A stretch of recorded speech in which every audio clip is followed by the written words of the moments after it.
താനന്നം താനാനം താനാനം തന്നാനോ താനന്നം താനാനം താനാനം തന്നാനോ താനന്നം താനാനം താനാനം തന്നാനോ താനന്നം താനാനം താനാനം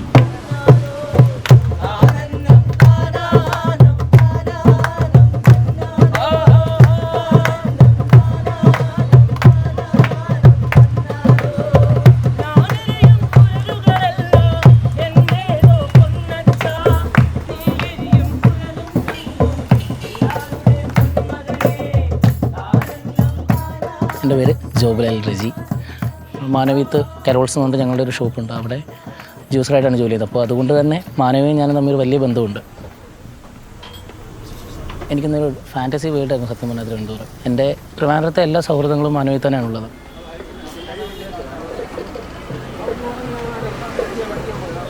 ഞാൻ ആ മാനവിയത്തേക്ക് കയറുമ്പോഴേ ആദ്യമേ അതിൻ്റെ അങ്ങേ അറ്റം അവിടെ ഒരു സർക്കിളുണ്ട്. അവിടെ അങ്ങേ അറ്റത്തുനിന്ന് ചെറിയ നേരിയ പാട്ട് വരുന്നുണ്ടായിരുന്നു. ഞാനത് ശ്രദ്ധിച്ചു.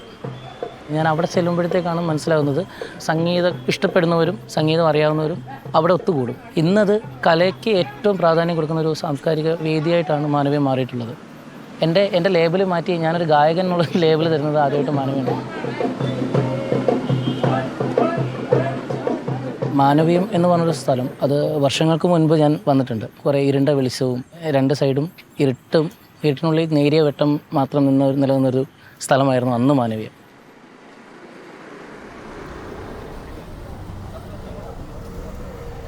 ഒരു ഫാമിലി ഓറിയൻറ്റഡ് പ്ലേസായിട്ട് മാറി ഇപ്പം മാനവീയം.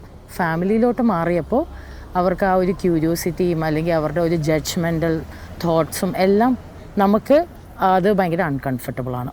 അത് ഗോൺ ത്രൂ ചെയ്യാൻ ആഗ്രഹമില്ലാത്ത ആൾക്കാരായിരിക്കും മോസ്റ്റ്ലി അവിടെ വരാത്ത. പക്ഷെ അത് വന്നുകൊണ്ടിരുന്ന ഒരു കാലഘട്ടവും ഉണ്ടായിരുന്നു. ഞാനൊരു നോൺ ബൈനറി ലെസ്ബിയനാണ്. സൊസൈറ്റിക്ക് അതിനെപ്പറ്റി വലിയ അറിവില്ലാത്തതുകൊണ്ട് എന്നും വുമൺ എന്ന് പറയുന്ന ജെൻഡറിൽ പെട്ട് കിടക്കുന്ന ഒരു പേഴ്സണാണ് ഞാൻ. പണ്ടത്തെ മാനവീയം എന്ന് പറയുമ്പോൾ എല്ലാ ആർട്ടിസ്റ്റുകളും ഒരുമിച്ച് വന്ന് നിന്ന് ഒരുമിച്ച് ചായ കുടിച്ച് ഒരുപാട് കാര്യങ്ങൾ ഡിസ്കസ് ചെയ്യുന്ന ഒരു ഏരിയ ആയിരുന്നു മാനവീയം.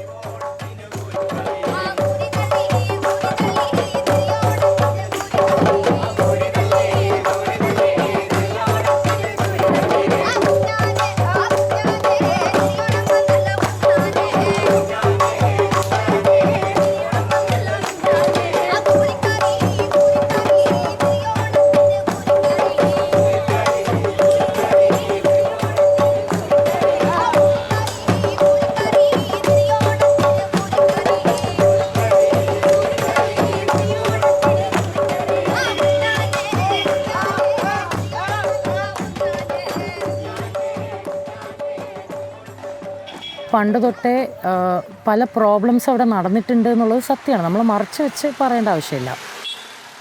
പോലീസിങ് വേണം, പക്ഷേ തെളിവുണ്ടെങ്കിൽ മാത്രമേ കൊണ്ടുപോകാവൂ.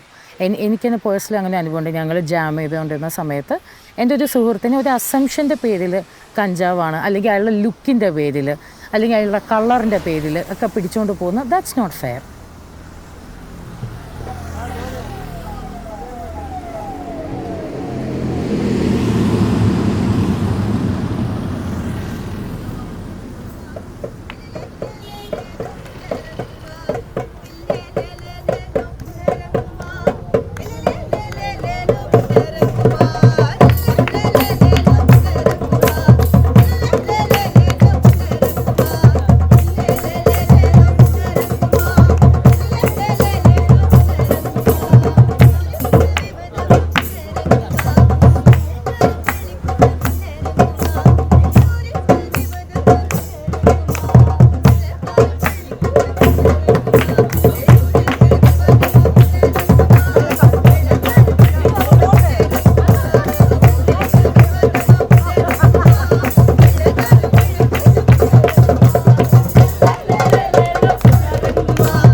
ഒരു കണക്ഷനാണ്. എപ്പോഴും കണക്ട് ചെയ്തുകൊണ്ടിരിക്കും ആൾക്കാർ.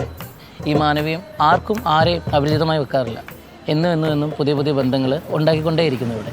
ഇന്ന് 100,000 ആൾക്കാർ അവിടെ വന്ന് പോകുന്നുണ്ട്. ഇവരെല്ലാം അവിടെ പെൺകുട്ടികളാകട്ടെ ആൺകുട്ടികളാകട്ടെ വലിയവരാകട്ടെ ചെറിയവരാകട്ടെ മൂത്തതാകട്ടെ ഇളയാകട്ടെ അങ്ങനെ ഒന്നും വ്യത്യാസമില്ല. നമ്മളുടെ ഈ ഗവൺമെൻറ് ആയാൽ പോലും ഒരുപാട് നല്ല തീരുമാനങ്ങളിലൂടെയാണ് ഇന്ന് ഈ കാണുന്ന മാനവീയ വിധിയിലേക്ക് എത്തിച്ചിട്ടുള്ളത്. 24/7 കാര്യക്ഷമമായിട്ട് പ്രവർത്തിക്കുന്ന ഒരു കൂട്ടം പോലീസുകാരുടെ സാന്നിധ്യം നമ്മുടെ മാനവീയത്തിൽ എപ്പോഴും ഉണ്ട്.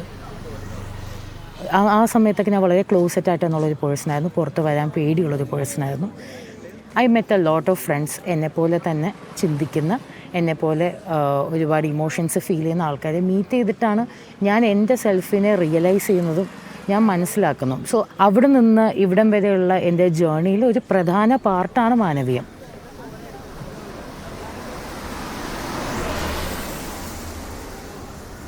എനിക്ക് ഒരു പ്രണയമുണ്ട്. ഈ പ്രണയം എനിക്ക് മാനവീയത്തിൽ നിന്ന് തന്നെ ലഭിച്ചതാണ്. ഞാനവിടെ സ്ഥിരമായിട്ട് വന്ന് എൻ്റെ പാട്ട് കേട്ട് ഞങ്ങൾ സംസാരിച്ച് അങ്ങനെ വന്നതാണ്. അതും ഇങ്ങോട്ട് വരുന്നതാണ്. എനിക്കിപ്പോൾ കൂടെ പറക്കാത്ത ഒരുപാട് ചേട്ടന്മാരുണ്ട്, അനിയന്മാരുണ്ട്, അനിയത്തിമാരുണ്ട്. ഇതെല്ലാം എനിക്ക് മാനവീയം തന്നതാണ്.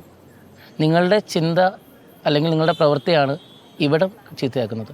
നിങ്ങൾ നല്ലവരായിട്ടാണ് വരുന്നതെങ്കിൽ മാനവീയം എന്നും നിങ്ങളുടെ കൂടെ ഉണ്ടാകും. ഇപ്പോൾ ഈ മാനവീയത്തിന് എന്തെങ്കിലും പേര് കേൾക്കുന്നുണ്ടെങ്കിൽ അതൊരിക്കലും ഇവിടെ വരുന്ന സ്ഥിരമായിട്ട് നിന്ന ആൾക്കാരല്ല. പുതുതായിട്ട് പുറത്തുനിന്ന് വരുന്ന ആൾക്കാരാണ് ഈ പറയുന്ന ലഹരി ആയാലും അല്ലെങ്കിൽ അക്രമമായാലും കൊണ്ടുവരുന്നത്.